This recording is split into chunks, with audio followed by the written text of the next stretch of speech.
Hey everybody, welcome to How the Sausage is Made with Chris Cosentino, where I talk with chefs, restaurateurs, athletes, philanthropists, and pretty much anybody that inspires me. We look below the surface, behind the curtain, and dig deep into how these people got to where they are today. Wins, losses, and everything in between. All right. Hey everybody, welcome to How the Sausage is Made. I am stoked. I have Chef Nick Wong. He's coming from Houston, which I'm sure is about 1,000 degrees right now with 99% humidity. Is that what it is? Chef Nick is owner and partner in Agnes and Sherman. And I am really excited to have Chef Nick Wong here with us today because I've known Nick for, I don't know, how many years? A long time. 15? 15 at least. 16? Yeah. Something like that. Yeah. So thanks for taking time. I know you're super busy. I know the restaurant has been extremely busy, and congratulations on the nominations and all the new awards. I'm really excited for you. You've worked your ass off to get here. So yeah, thank you. Thank you. Thanks for having me on.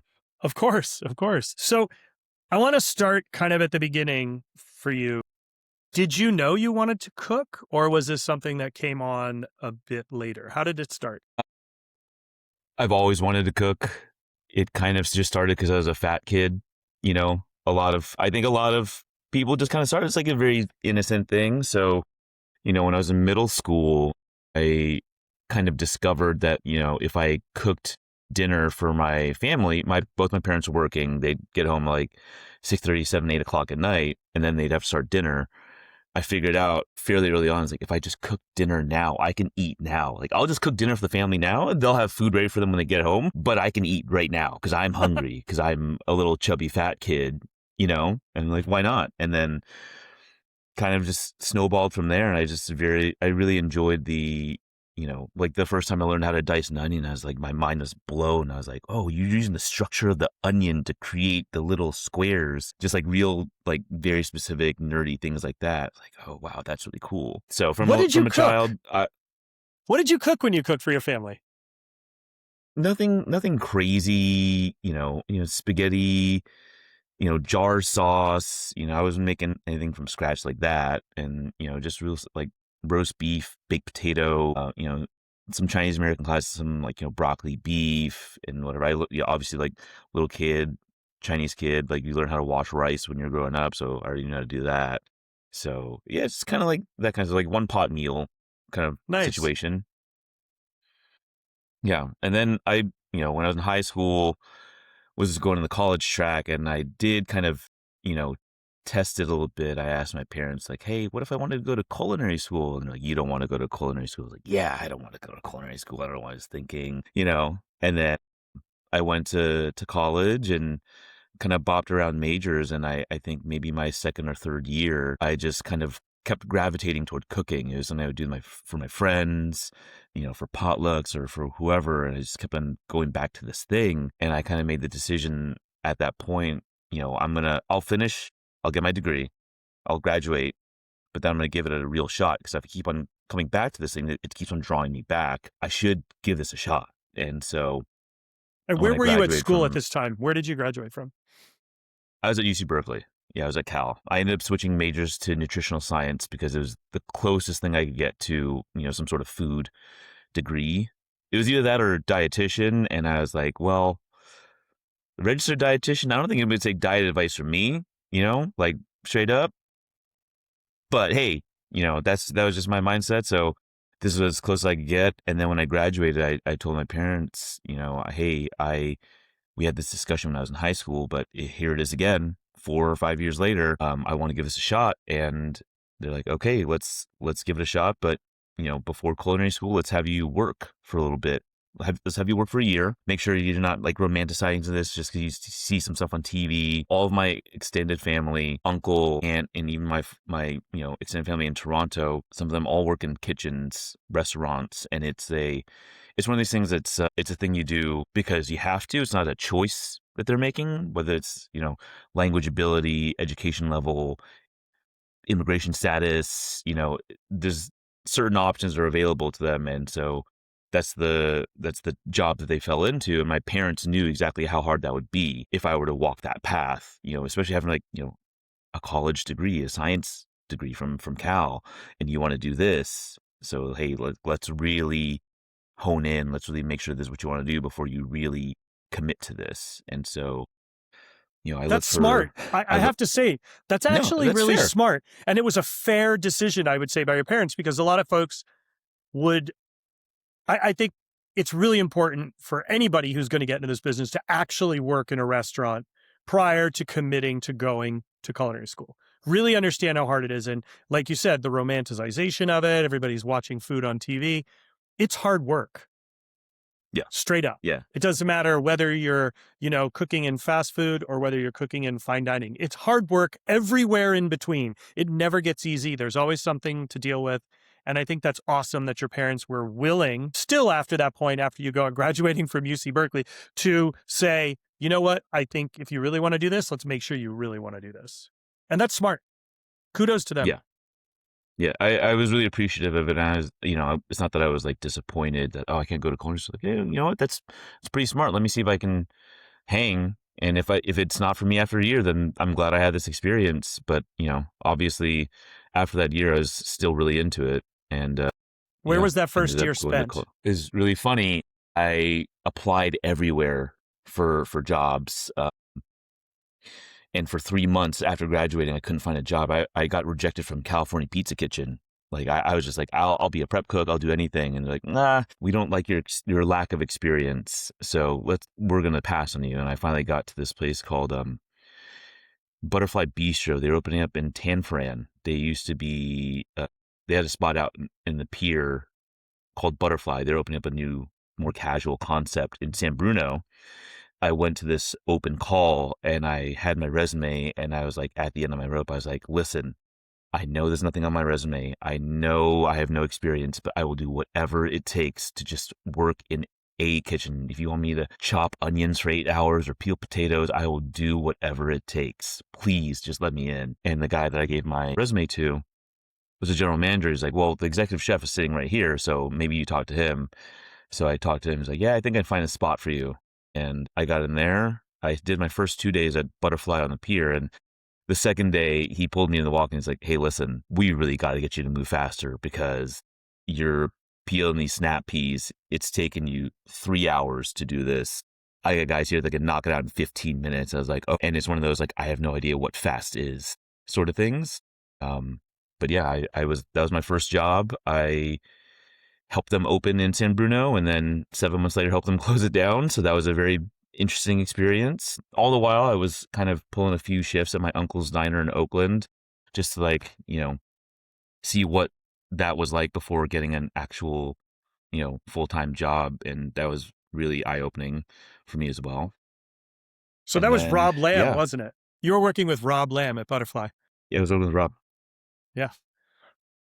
So that restaurant was busy. Butterfly was busy, and it was a really definitely hot spot for sure. Right. Like, and then when they did the second location, that's a great person to be working with, right? And he's a really great teacher.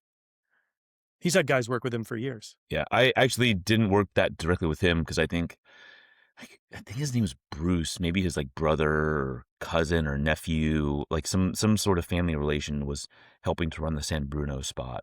Wow. So what's next? Now you finish this 1 year stint. Is it time to go off to school?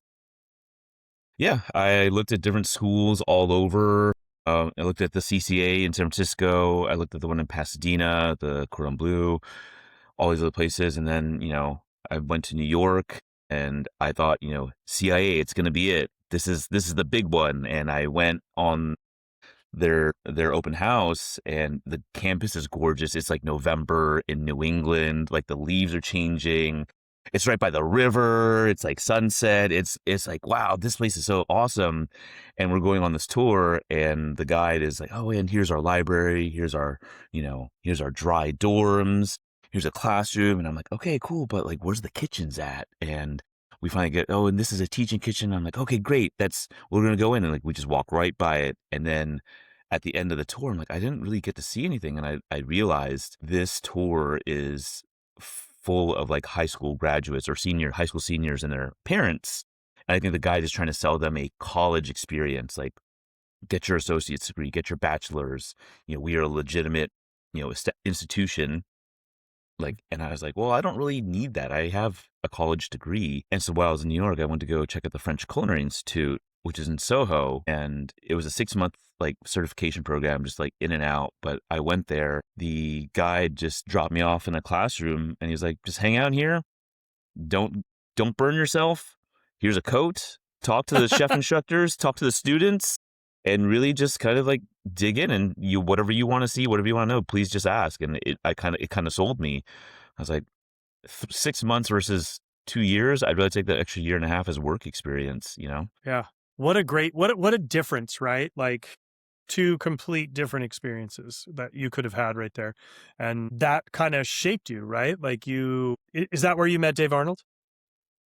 Yep, that's where I met Dave Arnold. I, was trying to find something to do with my time after I got out of school, and I saw a flyer says, "Hey, come check out the culinary technology department and meet this guy Dave Arnold." And I went upstairs and I asked him, "What's it take to be an intern?" And he basically said, "Do you want to be an intern?" I was like, "Yeah." I was like, "Cool, you're on." And we just did all sorts of. Like... It is honestly one of the more, probably the reason that I think my culinary school was worth it for me. Obviously, culinary school is not a cheap financial decision, but just meeting Dave Arnold solely would have been worth the price of admission. Because the stuff that we were doing, I thought it's like, oh, I'm just working with Dave, and we're doing stuff with like vacuum machines and rotary distillers and liquid nitrogen and clarification and all this other stuff. And I'm just a student. I'm like, oh, surely everybody knows this stuff. And then my left was like, oh, wow, like we were really doing some very cutting edge stuff. This is like 2008, he's building circulators out of parts on eBay and, Frankensteining vacuum distillers with, melted butter. It's so crazy, but just the mindset of him just being like, just throw anything at a wall and see what sticks. But most of all, it's about the product and not the technique, which is, I think, maybe counterintuitive when you think about a guy like Dave Arnold, where he's like this high technique guy, bleeding edge science dude. But he's the first one to say, like, if he can't make the thing better than a conventional means, there's no point. Like, just do it the regular way. He'll always want to tinker, but he'll be like, it's not about the technique, it's about the product. It's really interesting too, because like Dave is so forward thinking, yet still so grounded, right? Like that to me is what makes him so unique and so special. So what were your next steps? You're getting to spend time with Dave Arnold, you're at school. Were you working while you were at school, or was it like just full gas at school? It was just all at school. And then after I got out, just hang out with Dave until we're done with the day. Sometimes it's just doing stuff at school and researching, or it's like events. Like we did events at, way back in the day, Taylor used to be open. That's Sam what his Mason. name was, Sam Mason. And Yep. then Francis we were doing Derby. like cocktail stuff and and just helping out with events or helping out with the chef demos that are at the FCI, that kind of stuff. So, but that was basically it. Just hang out with Dave the whole time. Talk about a great person to have an internship with. Wow. Yeah. What an experience. So you finish with school. You've been spending all this time with Dave. Does he give you guidance on where to go look for work, or do you just kind of find your own? Toward the end of my time at culinary school, I was trying to start to look for positions. I'd only done one stage, and it was at Jean-Georges. And I was like, okay, well, I have this one experience. Let me kind of keep on looking around. And then one day, Dave Arnold gets a phone call from Dave Chang, and he is looking for an entry-level position for this new restaurant he opened called Momofuku Ko. You might have heard of it, but he's looking for like a prep cook. And I'm literally standing next to Dave, and Dave pulls one of these on his cell phone. He's like, hey, do you want to go check out Momofuku Ko? And I was like, yeah, I do want to go check out Momofuku Ko. So Dave was able to set up a stage for me there, a trail there. And I ended up getting the job after that day, and kind of the rest is history. Once you're done listening to the podcast, head on over to my YouTube channel and check out my new 5-part documentary series on climate change and food. Feast or famine, climate on the table. Who was running the kitchen at that point at Co? That was 2008. So it was Peter Serpico and Sam Gelman. They were running it. And it was funny because we just did a pop-up at Golden Diner in New York, and we were talking to Sam Yu, who was also a co-me at Co. We're trying to figure out like the line of succession. So I was the third co-me at Co. And it turns out I think Sam was probably like sixth afterward. But it's just funny because it's such a small restaurant. It was the original location with like 12 seats in the old Noodle Bar location. So it's very, very specific experience. Yeah, I remember dining there when it first opened, and it was a really big game-changing restaurant. It shaped a lot of diners. It shaped a lot of chefs. It really changed the way people were looking at things at that time. Yeah, even the reservation system was revolutionary. People were trying to sell their reservations for like hundreds of dollars. I remember because it was all online reservations. What a concept, you know. So funny. So how long were you at Co? I was at Co for about 8 months, 9 months or so, and then I kind of got to a point where Serpico said, "Hey, we want you to get some line experience, so we're gonna move you over to Sambar." And so then I moved over to Sambar. Was there for 2 years, worked all the stations, and then at the end of that 2 years, I decided to leave and check out Graham's Tavern. And what was that change for you? Like, and Michael Anthony was the chef. I'm at Gramercy Tavern. And what was that next step like for you, stepping into that kitchen from where those two smaller restaurants, which you had just been in? Yeah, it definitely the largest kitchen I've ever worked in. Probably still to this day. Yeah, it's such a massive organization and just such a machine. But I really wanted to go work at Graham's Tavern for 2 reasons. And one of them was because Danny Meyer's book, Setting the Table, I read it cover to cover multiple times, and I was really resonating with what he was saying about company culture and how they do things and the way that they think about their staff versus their guests and things like that. And the other one is a very specific experience from Co, where there's a very hard line. The rule was only 12 people per seating, 2 turns a night. And there was one night Serpico had asked me to grab another stool from the basement and set up a 13th seat. And I was like, okay. I was like, we're going to do 13 tonight on the first turn.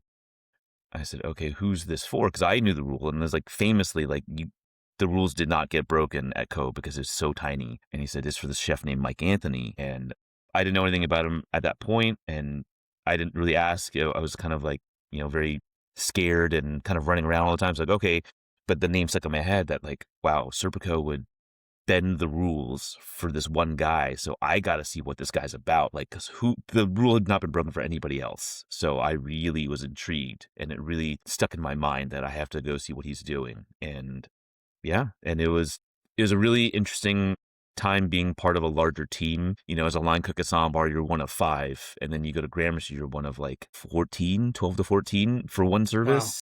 Wow. So, and just the volume different, and the cooking techniques slightly different, and the kind of the mindset and the approach to food definitely a little bit different as well. And not only is there 12 to 14 of you working service, there's the whole back group of folks who are setting you guys up for success. I mean, it is a big restaurant. Yeah. I mean, the amount of product that's being processed, the amount of diners that are going through. You have a full butcher squad. You have a full production team during the day to be walking into. So that is a dramatic difference, right? Yeah. So what was that experience like? Were you working all the different stations there? Did you spend, how long were you there with that team? I was there just for about a year.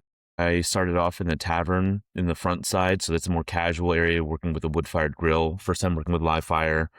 It was great. It definitely mirrored my time at Sambar in terms of a la carte, a little bit of unpredictability.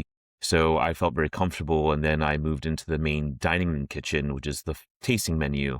And that was an eye-opening experience. I'd never worked at somewhere so structured with like just from the way they fire food or how the plate ups go, or working the meat versus entremetier station and working with a fish station that's across the way and timing the stuff to come up, and just seeing that whole dance of,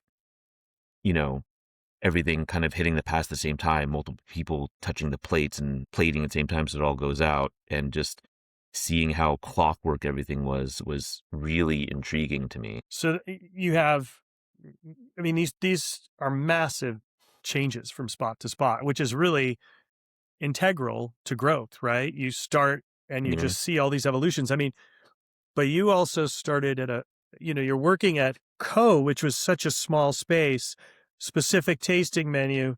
Then you go to Som, which is big push. Menu's small, but it's hyper speed, right? Like fast comparative to Co. And then you're doing Gramercy in the cafe, which is wood fire. I would say definitely an extremely busy restaurant, high attention to detail, but then boom, you're right in a tasting menu. But your number on tasting menu from Co, going from 12 seatings with an occasional 13 to what number of guests were you doing in that Gramercy dining room? 225, 250, That's a I jump. think that's what I remember. That's crazy. They got the PDRs, they got, multiple turns. So but again, like it's a huge jump, but you have this army of cooks there, so it's not all on you, but the team really needs to learn how to work together in unison. And I think that's the key, right? You're learning these graduations of experience, right? Like, yes, you have your back team. There's your team that's putting the food on the plate. Everybody's working cohesively to get to the final end means, which is no matter what restaurant you've been in so far, it's all about the same final ending, making the guest be happy, right? So you're at Gramercy. What is that step? What is that movement next? The next movement, I actually decided to leave New York, and I went back home to the Bay Area. I worked at this restaurant called Encanto. Okay, no, wait a second. Let's tell the real story. You came in for dinner. I'll tell the real story. You came in for dinner with Dave Arnold one night because you were heading off to work in Europe, right? This is the real story, folks. He didn't really choose to come and work with me at Encanto. It was kind of a fallback. You had an opportunity to work for Claude Boissy in England, correct? What happened when you showed up at the airport in London? I basically just got deported. I naively just kind of thought that, hey, I'm only going to be here for a month or two. I'm under a tourist waiver visa, so I don't need to really get anything. And, in my head, I'm just out here on vacation, but because, call me a masochist, whatever, I want to be like in a restaurant and kind of doing stage while I'm on vacation. And so I brought all my tools, my knives, my sharpening stones, everything. And I got to border control, and they said, why are you here? Like, oh, I'm here to go to this restaurant. And they said, what do you mean you're here to go to this restaurant? It's like, oh, I'm here to, just hang out and observe and see what's going on with it. And then it's like red flag. They pulled me out to another room and kind of grilled me for a while. And I'm like, I just didn't think, I'm just so, one, jet lagged because it was a straight like 10-hour flight. And two, my previous experience was I went to stage in Copenhagen at Noma in 2010. And when I got there, they're like, why are you here? Like, oh, I'm here to go to Noma. Like, all right, come on in. So I thought that was like, oh, this is how things work in Europe. But then, so I'm there and I'm just like, hey, I'm just here to, do my own thing. I'm not trying to get a job. Like I have, I'm from the States. I'm not trying to like jump in. Like I'm going to go here's my round trip ticket. Like I have all this other documentation. They wouldn't let me in because they thought that was going to be like potentially a flight risk and wanted to work undocumented in, the UK. And so they denied my entry in. And the last thing they told me is like, hey, if you ever want to come back, you just got to make sure you get the right visa. And I said, I don't know what that visa is because in my head, I had the right one. I'm not trying to work. I just really like kitchens and I really like cooking. And this is what I want to do with my vacation time.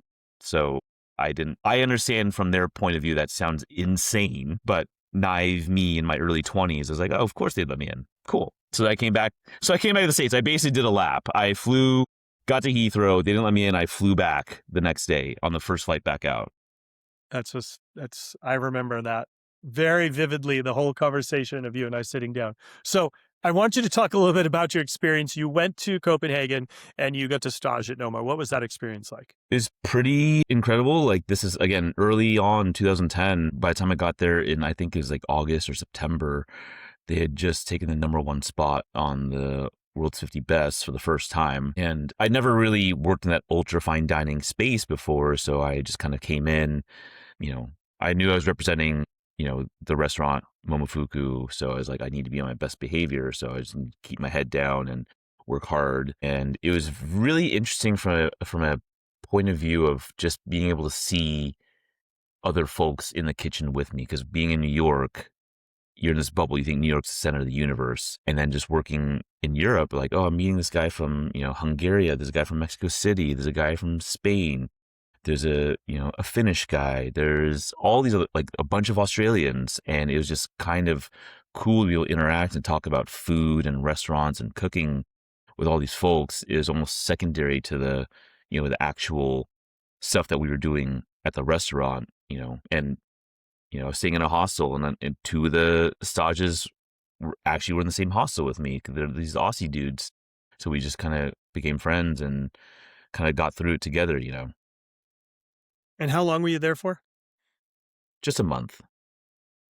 Yeah. Who was the chef of the kitchen at that time? I think the day after I got there, or 2 days after, Matt Orlando got there, but Wow. he was still kind of in the transition period. So he had not officially taken over. And I think it was just kind of Renee and the other Suze, Torsten Vilgard. I think he was like one of the higher ups there. And then Soren, who was in charge of the R&D kitchen, was also kind of like helping run things in the background. But yeah. Those are the early days. Wow. Yeah. So you did your overnight stay in an airport holding cell in Heathrow. You come back and you're with us at Encanto in San Francisco, and you were with us for 2+ years, right? Sound about right? Just the one. Just Was one. it? It felt like it was forever. Yeah. I mean, we had so much crap Yeah. going on at that time. We were so bonkers. Yeah, I mean, you were with us, and I mean, you were crushing it. I think we had the team of all teams at that point. Yeah. We really did. It was a really We had- solid team. And I remember starting there on my first day, I think Sammy Joe asked, like, did you choose to work here because Chef had won Top Chef Masters? I was like, oh, I didn't even know that happened. I just wanted to work here, I was like, I didn't know that was a thing. Oh my God. That is so weird. That crew that we had there was a very special crew. We had a very good team there. Really magic team. I felt that it was you got to see a lot of people come through there, right? Like we did all those dinners, and yeah, I don't know. It was a crazy time, I think. I mean, you started on Garmager, which was definitely the I would say the hardest station in the restaurant. Yeah, I think that's also a thing. That's Garmager tends to be a very difficult station at most restaurants, but I think because people think there's some sort of hierarchy, or because it's cold section, whatever I'm like, like Garmager requires you to be very organized and be able to be very quick with what you're doing, because unlike a saute station, you can't work 6 pans at the same time. You can do one thing at a time, so you really got to be with it. And I always just, yeah, for new cooks, I'm like, Garmager, it's kind of entry level, but also you got to take it serious. Well, you're the first and last of everybody's experience, dessert and first course, right? And you were slicing all the cured meats to order. Nothing was done in advance, right? Which I think everybody thought we were crazy, but the difference in the meat was dramatic, right? Like we had a system, you were doing all the crudos, you were doing all the salads. And I mean, it was like such a big, like process there. And it was like constantly, I mean, I do recall a moment where we made a can phone to communicate at one point, which we then turned to real walkie-talkies. Do you remember the number 10 can phone with a big string to yell, play the pickup? Yeah. There was a lot of shenanigans going on at the time, but so what being back home, right? Living back in the Bay Area, you're being around your family, right? And them seeing how serious you are and what you're doing and all the places that you've gone. And what was that like for them? Because I remember them coming to the restaurant. I remember your brother coming in all the time. Hmm. Yeah, it was great for them to finally be able to see where I was working. Also, open kitchen, so they could literally see me, which was nice. I think maybe then was when they started to kind of understand, like, oh, he's actually pretty decent at this. But also, it's still my mom would still be asking me, it's not too late to go back to grad school. It's not too late.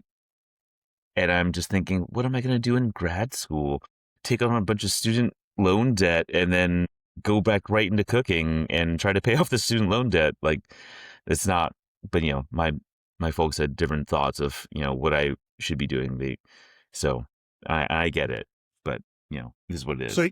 so you're at Encanto. What are your steps from there? From there, I think toward the end of my time, I had thought about maybe next steps, and I really had this itch to go back to New York. I don't think I had really finished my business in New York. I still feel like I had some, open-ended kind of, threads to kind of like close off.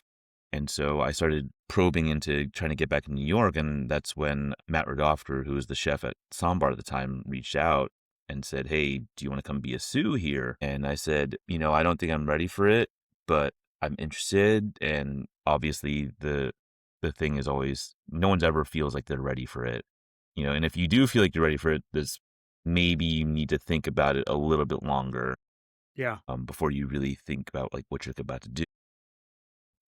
And so prior to moving back to New York, I did a few stages in the Bay. I spent a month at Bar Tartine, spent a month at 4505 Meats while I was still a butcher shop, and I did a month at Rich Table as well. And just wanted to see more stuff before I kind of get back into just like I'm gonna be locked in and just working doing my job. I just want to see a few other things. And yeah, I just felt like And you're back now at Momofuku, right? mm, At the Sambar.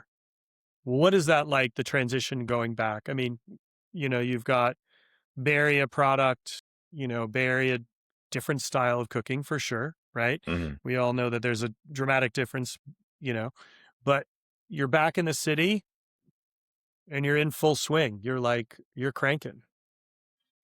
Yeah, it was honestly, the transition was not as difficult as I thought it was going to be. I kind of slipped right back into just kind of going hard and running all the time. And yeah, I kind of felt like taking on a managerial position, my first sous position at Sambar really kind of felt like a little bit of homecoming because I'd been there for, 2 years as a line cook, and 2 years as a line cook in such a small restaurant, you really get a chance to know the ins and outs, like where the secret spot is in the fridge where you can hide something that no one's going to take it, or, how many stacks of bus tubs of mise en place you can run up in one shot. So you can, those sorts of things. And I felt like I had some like knowledge, enough of a base foundation where now I don't have to worry about those things, and I can worry about learning about how to be a chef and a manager and how to like,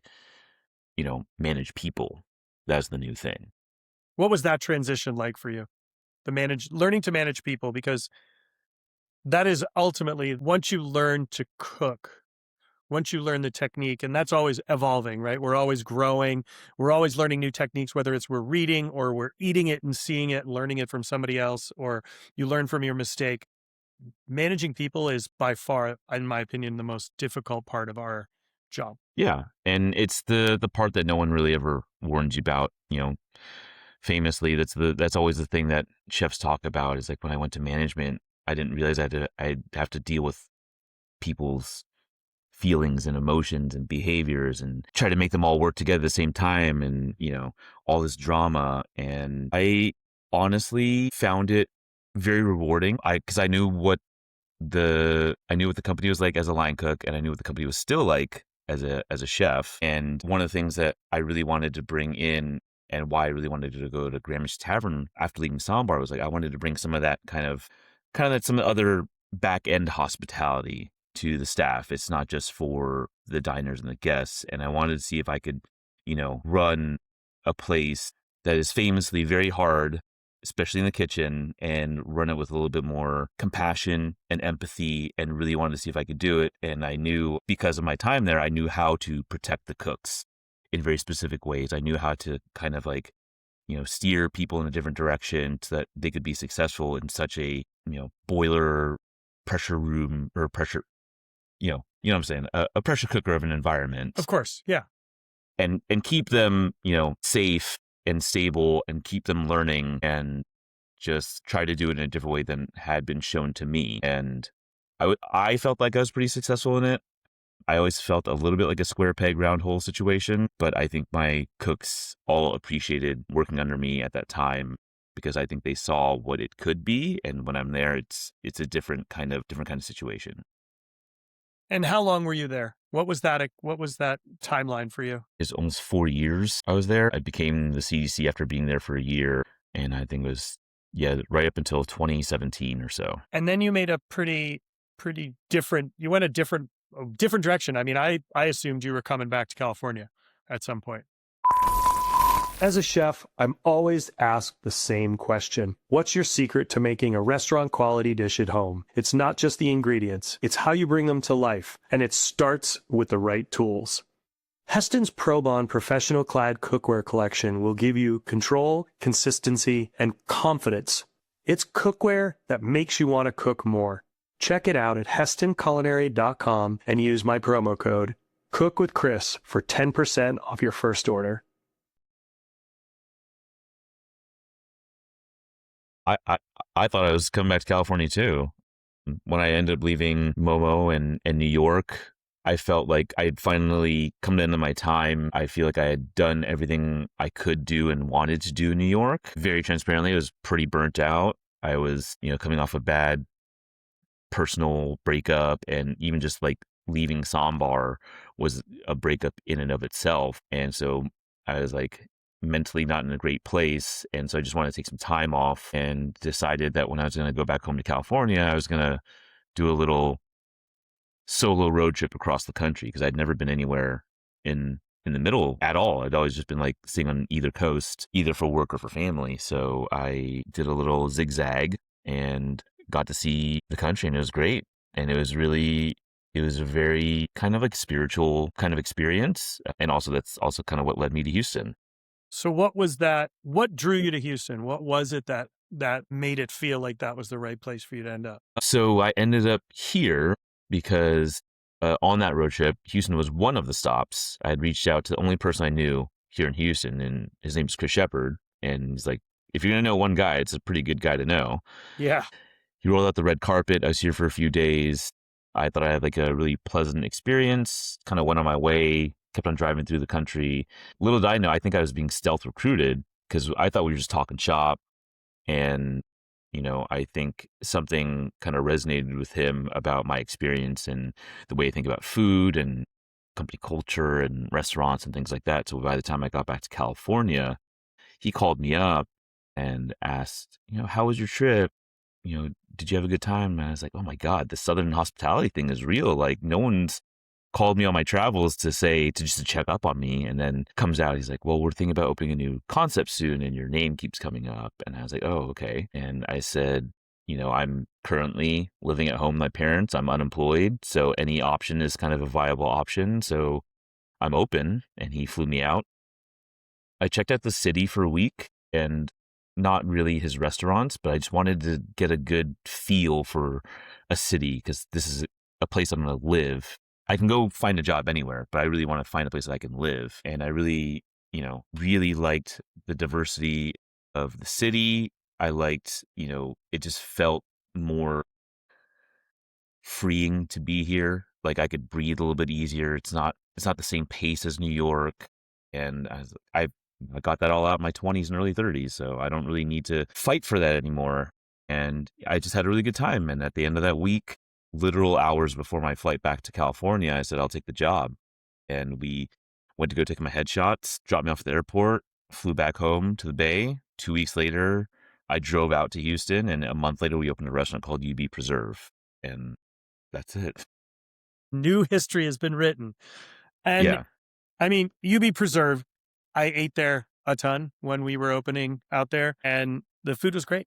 I mean, you were crushing it. You were having a blast. Every time I saw you, you had a bigger smile on your face. It was just like it was amazing. It was a really, really cool thing to see. And for me, it's been exciting just to be 100% transparent. Like, it's been super cool to see all the experiences you've had and see how far you've pushed yourself to be. Like, you've earned every single spot you've been. And now, you moved to Houston, you worked with, Chris Shepard, opened UB Preserve as the chef. And then times change. And now it's your show. And Mhm. I remember when we sat down and had coffee on it was literally my last trip to Houston when I was telling you that I was not coming back anymore. And you were telling me about this project. And I think there's what you had wanted to do. You hadn't told me a name. You just told me your goals and what you were looking to do. And I was super stoked to hear about it. How did that next step happen? It really all kind of came about after I left Underbelly Hospitality and kind of started my little time in the wilderness, if you will, kind of helping out my friends in the industry here in Houston and understanding that if I want to kind of take the next step, I wouldn't be able to take a head chef position anywhere else because I'm just going to commit fully to that. And that's going to take up all my time and energy and focus. And so I really wanted to do this project. And my very long time friend, Lisa Lee, we'd known each other from Cal. She'd always been saying that, when you're ready to open your restaurant, I want to help you do it. And I said, well, I think I'm at a point where I don't know that I should go work for anybody else. I think the time that I want to go work for someone is where I'm learning at a pretty rapid rate. And it's not that I'm done learning, but it's definitely like slowing down a little bit. So it's starting to plateau a little bit in terms of what things I can learn from those above me. And I feel like I'm starting to get ready to be the person at the top and to try to run it. And she said, all right, let's go. Let's do it. And I said, you probably don't want to do this because it's a terrible financial decision. She's from tech world. She's not from hospitality. And I said, you could give me the money. I could throw it in a dumpster, put some gasoline on it, light on fire. And the warmth that you would get from that fire is probably more than you'll ever get from helping me open this restaurant. And she's like, she was not scared. She didn't flinch, I love how honest you were, because I think it's really important what you did right there was that this is a friend and you've got to be upfront because you know what? Friends are more important, right? Long-term friendship. And if somebody's going to invest in you, they need to understand, specifically in restaurants, it is literally like burning money, right? I wanted to make sure she's going to this eyes open as much as she can without having experienced it firsthand. Kudos to you, because a lot of people are selfish and won't tell that truth, right? Because they want their goal, they want their dream, they want to open their own restaurant. But you have to be upfront. You have to tell the truth for moment one. Yeah. And so from then it was just, okay, I'm going to keep on working kind of part-time private chef, consulting chef, doing whatever around the city just to, sustain myself. But all the while, still looking for real estate, looking at spots, and just kind of going through that for the better part of a year until we finally found a spot kind of by luck. And we're like, okay, let's do this. And, we put an offer in, it got accepted, and it became very real very fast. What were those steps like? Because no one trains you for that. Nobody's teaching you how to, put in a bid on a space, how to write your business plan. There is no real formal education of that. Yes, you get basics in culinary school, like when you do the business management component, but you're not trained to do the business part as a chef. You're trained to be a technician, right? Yeah. What was that transition like for you? And how important was your business partner in understanding those things for you? I think this is where the kind of you have your lane, I have my lane thing kind of works out in our favor in terms of, she doesn't know much about running a restaurant, but she's very good with, reading the fine print on contracts and just being more legalese minded. Like, I don't know how to talk to an attorney or an insurance broker or even a landlord. I don't have that kind of, I swear a lot, basically, I don't have that kind of very professional, you sound like you know what you're talking about. Like, why don't you talk to my business partner? She sounds like a real adult. I'm just a fake adult. I can cook you something, but I can't talk you through the pro forma. One of the other things we did, I was a little bit worried about it just because, starting out, cash flow is not coming in. We did spend the money on having a third party company called Oyster Sunday help us write a business plan pro forma. And all the people that work there are, former hospitality folks, so they kind of know. But that was a really interesting thing for me to like. It's just an interesting exercise because it's taken all this kind of lived experience, all this kind of stuff, and then just kind of pulling it out of your head and trying to put it on a piece of paper in a way that makes sense. That you're like, oh, I think I can do this amount of covers. Like, I think this is what my PPA is going to be. And then I think this is what my food cost could be. Well, do you want me one for lunch and for dinner or just dinner? And all these other things that like just live in my head, just kind of bumping around. It was really great to just work with someone that could help me focus those energies and all that knowledge into a document that can make it easy for my business partner to read or for an investor to read or for a landlord to read. And it actually helped, me understand my own knowledge even more too. Like I just have these things like, I feel like it's like, oh no, the feeling is because of these data points here. So in my brain, it's just vibes. But when I put on, It's funny because when we're in the kitchen, we call it our gut, right? You're like, oh, I'm working on my gut. But it's years of experience, years of doing things, seeing how to write your menu, how to cost your dishes, knowing seasonality changes cost of goods, right? Like knowing all these things. And you, in your mind, you're saying, oh, I know by gut, this is how it's going to work out. And you do like this. But it is actual knowledge in your head. A lot of us just don't give ourselves credit for it. And I think that's a really interesting point you make by using Oyster Sunday to help you kind of put that mind to paper, to physically look at it and show that, oh yeah, you are right. You do have all that knowledge in your head.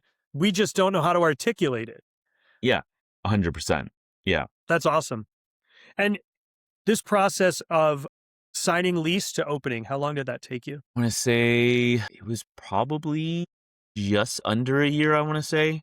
I think we had signed the lease sometime in October, November officially, and then we opened the following April. I could be a few months off. It could be a few months off, but yeah, it was one of those, things. I think like also honestly the time we'd spent prior to even just getting the lease of us just trying to be really smart of, okay, I've been out of the game for a few years here in the Houston scene. So it's like, okay, hey, we need to start to get people to remember like, hey, Nick is a chef here. Maybe we can start to, get some of the food out, some of the R&D stuff out and see how it does well with the public and, really kind of leaning on my support here in the industry. My friends helped me do some pop-ups and collabs. My friends over at Burger Bodega and Craft Pita and Bar Blue Door and the Have a Nice Day markets and all these other folks were just willing to just kind of open up their doors to me and just say, hey, come in here, do some stuff and we'll help promote it and just try to get that momentum started for. So when we do open the doors, it's not like, who are you again? What's going on? And just having a strategy like that, it's not stuff that I necessarily would have thought about because I'm like, oh, we just got to work on this. But again, having Lisa in terms of the other side of the thing, the marketing part, there's this other stuff, the soft skills that I'm still learning how to work, and even just doing R&D stuff at the house and just inviting a close circle of friends to give me some very honest feedback about the food. Like, is this whack? Would you order this? How much would you pay for it? Would you think that this fits in an Asian American diner or does it not? Like, what do you think of all this stuff? And we had a few sessions of that. And those were super helpful to help calibrate some of these menu items as well. And you guys now, you have been open. You have been, I would say, setting the tone for what's going on right now in Houston. You guys have you came out swinging and it shows. Right? All the hard work, all the experience that you've had from your past and everything that you've wanted to do has now come to fruition. How does that feel knowing that the hard work you put in is paying off? What does that feel like? I'm still learning to enjoy, I guess, the fruits of my labor and to feel happy and excited and joyful about things. I think a lot of us in the industry just kind of like head down, grind hard, and just keep going. But knowing that this is essentially my life's work. It's the restaurant's named after my parents, is a very personal project. And knowing that I've spent my entire career working toward this point and getting recognized is great, but just getting the doors open was just amazing. That like, hey, I made it. Like getting the doors open was insane. And also just having my parents come in to check out the space, right? Like, okay, I don't have to go to grad school anymore because I opened a restaurant named after the two of you. And all the accolades and the recognition we're getting is great, but that's not, I hope that's not why most people do their passion projects, and it certainly wasn't our goal. I think for us, it's been really meaningful that people feel like we're a part of the community, that people feel like they can see themselves either in the menu or the design or our staff or, what have you. And just feeling that kind of love and that kind of resonating with everybody, especially in, current climates when things aren't always great all the time. In fact, probably pretty bad all the time, and having a little bit of an oasis for folks or a little refuge, that's been the thing that has been really meaningful to me, for me to like look out into the dining room and see just people happy to be here and see the type of people that we have in here. And they're all just from all walks of life. And that was the goal. And everything else is kind of nice to have, but not needed. I think one of the most important things I've always believed is having regulars, having people come back over and over again is really what winning means, right? It's like they come back to you because they feel like they're getting a hug when they walk in the door. There's a reason why people come back, right? And that is more important than any award, because those are the people that keep you rolling, that keep the smile on your team's face because you're putting a smile on their face. That is a powerful feeling, right? Yeah. Yeah. And the regulars are such that it's less your restaurant. Now it's their restaurant, right? Mm-hmm. Like they come in, this is my space. And it's like, you know what? This is your space. Please be respectful of the space, but you can say that this is yours too. You have some ownership here. You feel like this is part of you now, and that's great. But obviously we also have to keep people in line sometimes, like, hey, I appreciate that you feel like this is your house, but sometimes like pump the brakes a little bit, not actually your house, But they do, I'm sure they do have their consistent place where they want to sit. They have their consistent dish, and they get upset if you take something off the menu or you change something that they constantly, but you got to try to wiggle them into trying the new thing that you're putting on. But they trust you, and that's powerful. You built trust in a community. Like you said, you built a community hub. Yeah. And That's what our main goal was. So can you describe a little bit about what Agnes and Sherman is? Because you had explained the concept to me when we sat down before you had signed the lease. So I think it's really important that everybody understand what your goal was with Agnes and Sherman and what the concept is, because it's such a unique, cool place. Yeah. So the concept for the food is Asian American diner.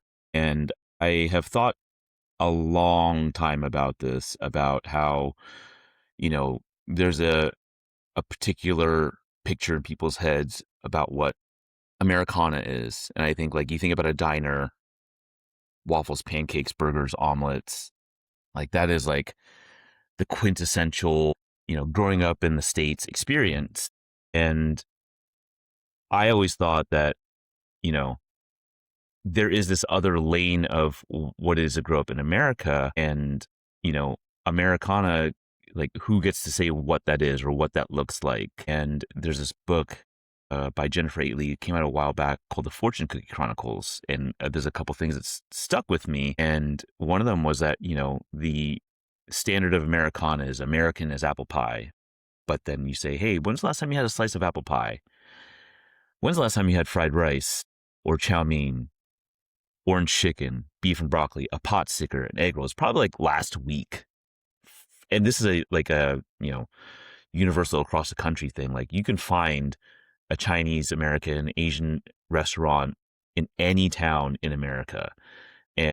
But for some reason, it doesn't get to occupy the same space in people's heads as this is what it means to be an American, And I wanted to bring these two things together because people, I think that those are very different concepts, but to me, they're kind of the same. It's just you got to broaden your definition of what Americana is. And, you know, instead of it just being this, it's, you widen it up and it's like, okay, this is also an experience. And this is also like a very cultural touchstone for a lot of folks too.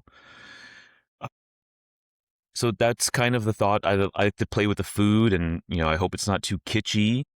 I don't want it to be gimmicky by any means, but it should feel very organic. And even if it's a little on paper sounds odd or weird, by the time you eat it, you're like, oh, okay, I get it. Like, it's not weird. It's not this, very foreign thing.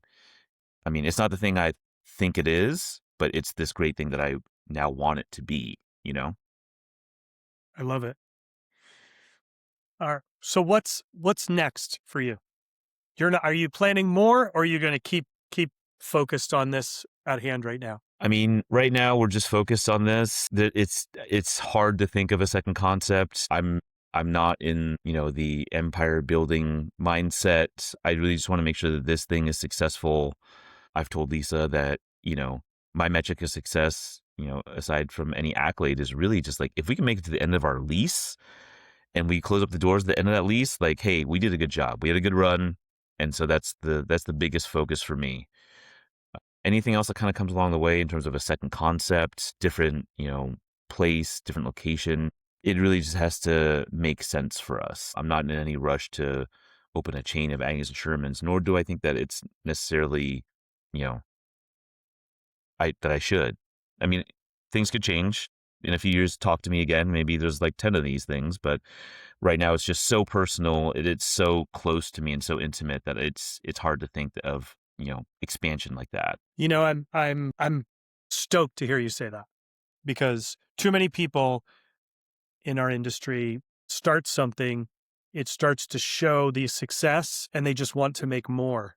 And that's saying no and having restraint is a very powerful thing, because it's going to allow you to really shine the way you want to within the space that you and Lisa have chosen to grow this restaurant. And I think that's huge. I mean, that's one of my mistakes. I decided to grow and do more. And I think when you grow, sometimes you don't have the bandwidth or the ability to continue doing the best of job that you want to do. And I think that saying no is powerful. Learning to say no is, I think, one of the most powerful things in our business.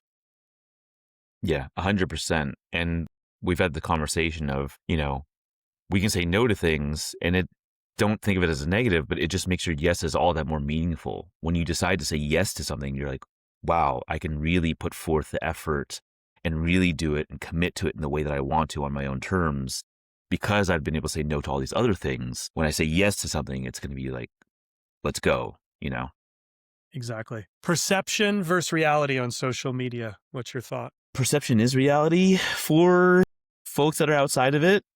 It's hard to convince somebody that something is other than what you want to show them. So I think that, social media is, you're curating it for folks, right? So there is a sense of reality to it, and it just depends on what you want to curate, but it is still part of your reality, I would have to say. You may not be seeing the entire picture, and if that's just what someone wants to give you, that's what they want to give you. But I think it's just, understanding that one slice of life is true, but also other parts of their life that either are good or bad can also be true and all exist at the same time. So, I mean, just because it sounds like you're doing really good doesn't mean that you don't have the same problems everybody else does. You just choose not to put those forward, right?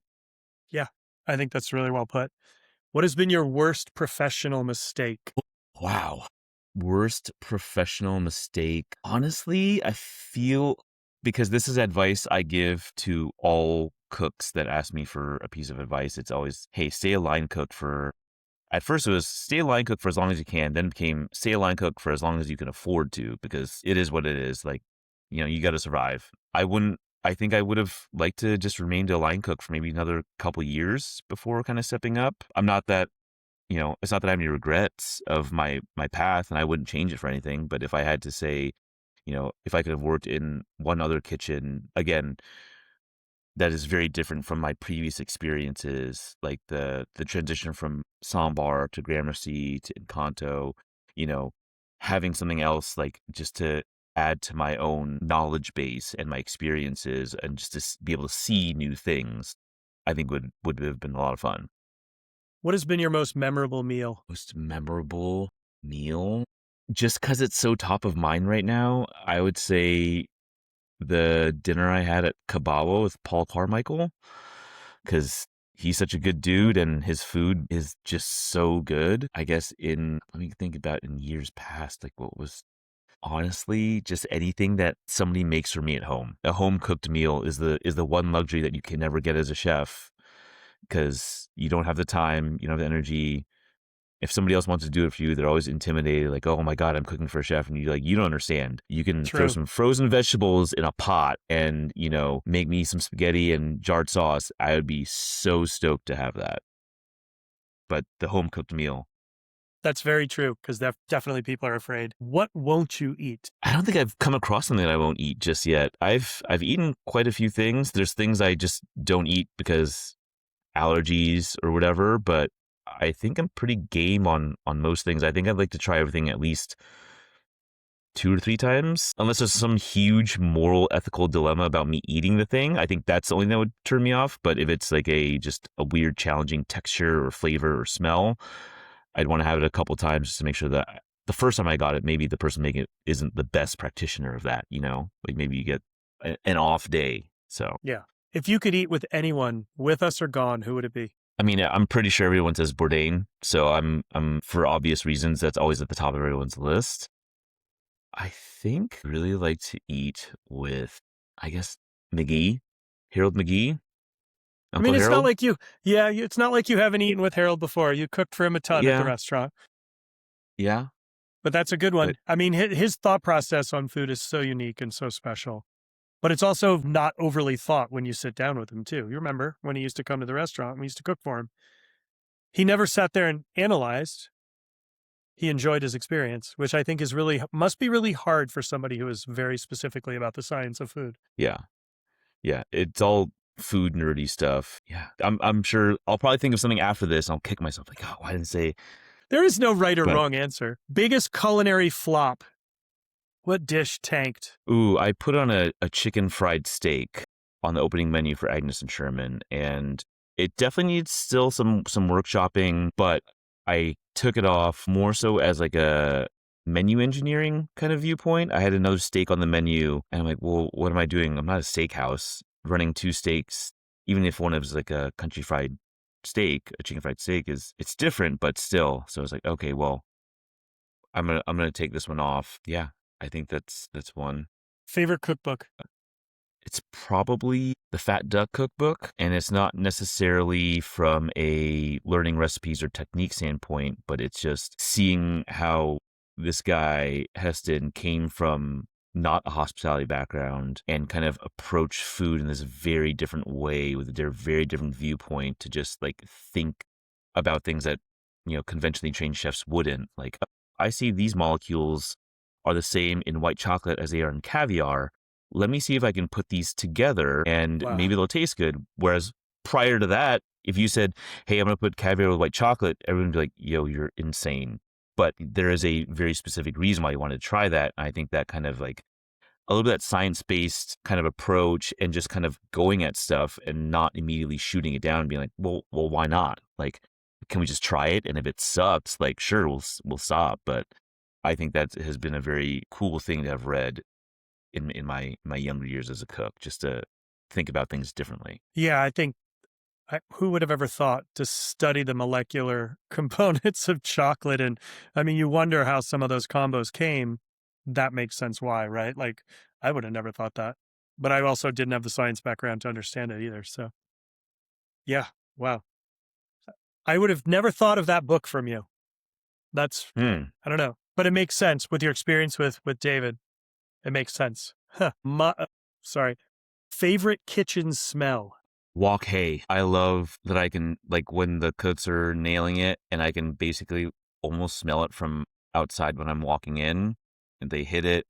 And it's just like, and also just like envelops the restaurant, the dining room. The kitchen's like slightly open kitchen, but like the smells kind of go in, and it's just such a great smell, and it just makes you hungry, and it's got that, that je ne sais quoi of like, what is that? And I can't quite place it, but it smells awesome and it smells delicious. Can you That's my favorite. explain wok hei to the listeners?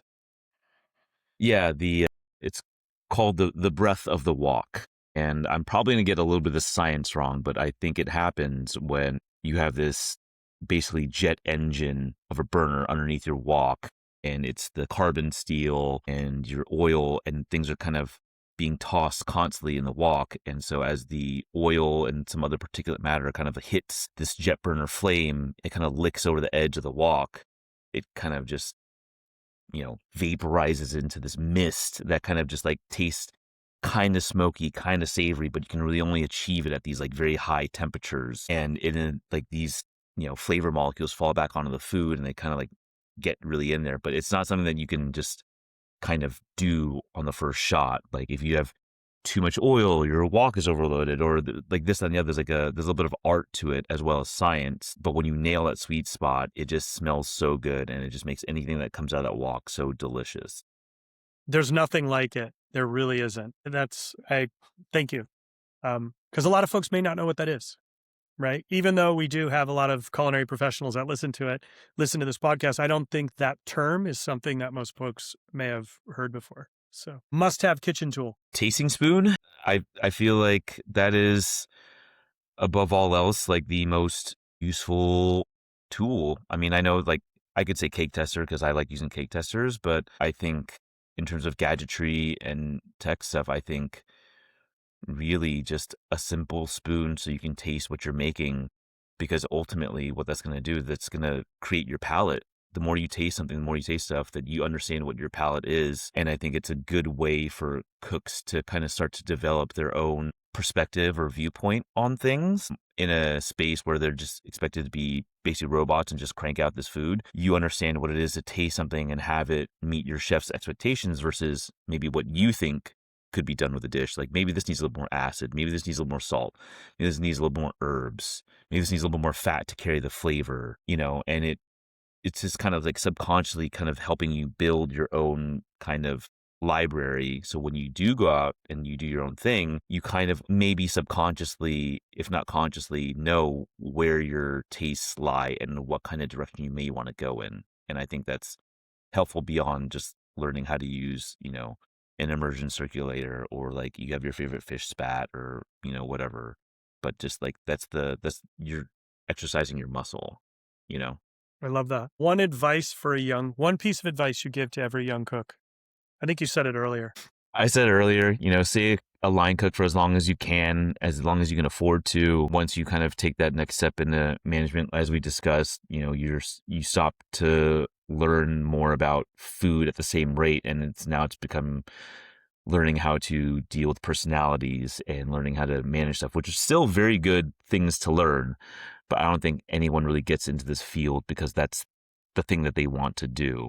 I think the other piece of advice is, especially in today's era, like, hey, you have so much information available to you at all times. You may not have access to like those old school out of print limited edition cookbook, whatever. You might not have, your kitchen arts and letters or whatever available to you, but you have so many resources available to you. Like, get on YouTube, look some stuff up, and just kind of really delve into it. And the learning doesn't stop the moment that you leave the kitchen. And if you want to continue with that, like, there's so many avenues available to you, and it's more than ever, you know. Do you read your reviews or do you not read your reviews? I do not read any of my reviews. Lisa will read them. My other management staff will read them. As far as if there's a consistent issue, like with a dish, like, hey, things are coming out like not at the right temp, or something's a little bit too salty all the time, sure, please aggregate these for me and figure it out. And then if it's an issue, we can definitely work on fine tuning some stuff. But otherwise, I really don't want to read the reviews, good or bad, right? Like if I want to read only the good ones, I would have to read all the bad ones. And if I don't want to read the bad ones, it means I can't read the good ones. And part of that sounds like maybe my ego is very fragile, but also I know how the internet is, and I have a confidence in what I'm doing. I have a vision, I have a drive, I know where I'm going, and I can definitely make some corrections along the way. But otherwise, there's not a lot that other people that aren't doing the thing that I'm doing can really tell me too much about. I love that answer. You're following your goals. You're following your direction and your dream. Nobody knows your dream but you.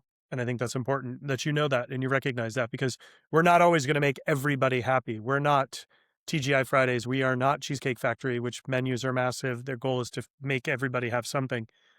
You are who you are and you're being you. And I think that's important. So kudos to you. Favorite food city? I mean, I know it's cliche, but Tokyo's pretty great. You can find anything done at a very high level. You don't got to pay that much for it. If you want to pay a lot for it, you can. But even just down the road, just a bowl ramen, udon, some kare, like you don't got to spend a lot to eat well there when you're out. That being said, I would really love to check out Mexico City a little bit more. I'd love to check out Vancouver. But yeah, I think Tokyo is like a wonderland, you know. And I guess I could say New York, but I feel like I've been there for so long. It's like, it's just New York and it is its own entity. And, Tokyo still feels like, oh, this is kind of fun and new, What's important to you when you're hiring a cook? It's all the stuff that you can't measure, it's the work ethic, it's the willingness to learn, the humility, all the other like knife skills stuff, all the can you cook a steak to a mid-rare, a medium well, whatever, all the technical abilities, you can always teach that to anyone. But finding someone that is willing to buy into what you're doing, and not only that, get along with the rest of your team. Like you can be sniper, 12 Michelin star experience and do whatever. And you come to the kitchen, it's like, okay, that's great, but you have to be on a team with other folks. Like you can't do it alone. There's very few people that can do things alone, and they're already at that level. So like you're not that, you're not that person. So I think that's every chef would want someone like low skill level, but high like EQ is what you're indexing for, because you can always just train them and get them to learn. But it's harder to do it the other way around. Like I can't take somebody they've got like the fanciest knives, but they can't get along with anyone. Like no one's interested in that. What makes you happy as a chef? The thing that makes me happiest as a chef is being able to have time to teach my cooks things, and just taking the time to just kind of figuring out what makes them tick. Everybody gets into this industry for different reasons. Not everybody works in a restaurant because they want to, because it's their passion. Some people just work there because they have to. It is a job. But being able to figure out what makes people tick, and then really trying to like, okay, I see some kind of like, sparkle in your eye when I talk about this. Like, let's pull on this thread. Let's talk about it. And maybe now, like, okay, wow, I really want to like be inspired and like work and try this thing. Like whenever I can see that in a cook, that's always pretty special. It's getting more difficult with the more staff that I hire and the more I'm kind of like finding myself removed from the restaurant. But it was something I loved so much when I was a sous, and and even just as CDC at Sambar, of just being able to like, okay, really work with the cooks every day. But yeah. You ready for some questions? Oh boy. Coffee or tea? Coffee. I gotta have the caffeine. Pancakes or waffles? I gotta go waffle. It's kind of our thing. It's our thing. So Oatmeal or yogurt? Yogurt with some sort of oatmeal crumble, some sort of crunchy situation with it. Bacon or sausage? Sausage. Chicken sausage. or duck? Chicken. Beef or pork? Pork. Quail or squab? Ooh, quail. Hot dog, hamburger? Hamburger. Ketchup, mustard? Mustard. French fries, onion rings? French fry. Taco, burrito? Burrito. Oh, pasta, noodles? Noodles. Ravioli, dumplings? Dumplings. Raw oysters, raw clams? Neither. Both make me a little nauseous. I have I have a thing with raw oysters and raw clams. Lobster or crab, sea urchin, caviar, Sea urchin. black or white truffles. I'm not a fancy guy. I don't have that much experience with either, honestly. There you go. That's your answer. Meatballs or sausage? I'm going to go, the best meatball is going to be better than the best sausage because it's so hard to find a good meatball. I like that. Favorite pizza style? Honestly, lately it's been the Chicago style cracker, the really thin one. The bar pizza. The bar pizza, right? Yeah, I just like the ratio. It's like it's not too bready, and the toppings and cheese and sauce ratio is, I think, good for me. Butter or olive oil? Butter. Duck fat, pork fat? Duck fat. Favorite acid to use with seasoning food? Lime juice. Do you prefer red wine or do you prefer white wine? White. Light beer, dark beer? I guess when I do drink, it's more light beer now. Yeah. White spirits, dark spirits? Equal. It depends on the cocktail that I'm having. What is your favorite sparkling? Agua de piedra. Dessert or cheese? Dessert. I'm a little lactose intolerant. Do you prefer chocolate or do you prefer fruit? Chocolate. Yeah. Honey or maple syrup? Maple syrup, but like maple syrup. Real, yeah. Not the cane syrup that's been colorized to look like, yeah. Yeah. Favorite candy? Either high chews or there's a very specific Chinatown candy I remember getting called, I think it's just called literally Botan rice candy. And it came with like a little rice paper wrapper that melts in your mouth, and you get like a little tattoo or like a little sticker in the box with it. And I can't even quite place what the flavor of the candy is, but it's like kind of pink-ish and like a gummy. I remember those. I've had those. You brought those to the restaurant once. I'm probably. I remember having those because I was like, there's paper on it. You're like, it dissolves. I remember those. Fast food. Taco Bell. 2 tacos, buttermilk ranch sauce, and the sleeper is the egg roll. You got to get the egg roll. It's way better than it needs to be. I swear to God. If you've not had a Jack in the Box egg roll lately, have one. Tell me that's not better than it needs to be. Okay. Late night snack. I guess I just said that, but also, I guess out here in Texas, there's also like a Raising Cane's, but I think I'd rather go with the Jack in the Box. Your guilty pleasure. I don't really believe in guilty pleasures like that. Like, you like what you like, there's no judgment on it. You like a bunch of fast food, but just, everything in moderation. Yeah. What would be your last meal? I guess the first thing that kind of pops into my mind is a clay pot rice, like a Hong Kong style clay pot rice where they kind of cook it in the clay pot. You get the kind of crunchy rice on the bottom with like the cured meats and some soy in there. It's either that or honestly a bowl of pho. Love it. So if people want to find you, Nick, on Instagram, what's the best way for them to find you and to find the restaurant? The restaurant, the handle is Agnes and Sherman, A&D spelled out. My personal profile is _Nick Wong _. And yeah, come find us in Houston, Texas. Folks, do not miss this opportunity to go see Nick, to check out Agnes and Sherman. I have sent many of friends who have been traveling through Houston, and they have sent back raves. So please go visit Nick, support him and what he's doing, and good luck with everything you are doing. Killer work, great food, and I am so stoked to see all your success. Thank you for taking time out of your super busy schedule to do this with me. Thank you, Chris. It was nice to catch up. For sure. Thanks for listening to How the Sausage is Made. If you've liked what you've heard today, please make sure to like and subscribe, and don't be afraid to tell your friends about it.